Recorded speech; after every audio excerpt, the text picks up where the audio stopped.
Whoever wins the election will have many difficult issues to tackle. Chief among them, the worsening relationship with China. And people like Jarvis Xu, with ties to both countries, will be watching closely.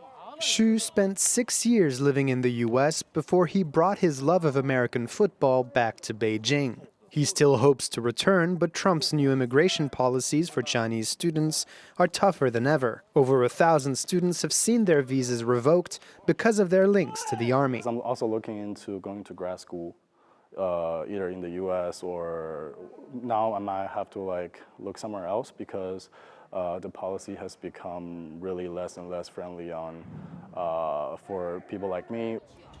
Donald Trump's China policy is not only limited to visas. From trade to technology and human rights, his administration has waged an all-encompassing diplomatic offensive on Beijing. But for this political commentator, a Biden administration would not necessarily be better for China. He represents a short-term stability, but in the end, he's still an American exceptionalist. He believes that democracy, capitalism are the ultimate end of all systems.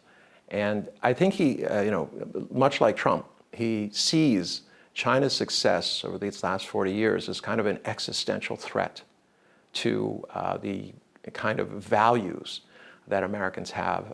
The election is taking place right after the 70th anniversary of the Korean War, which in China is known as the war to resist U.S. aggression. Chinese President Xi Jinping used the occasion to ramp up the military rhetoric and send a strong signal to Washington.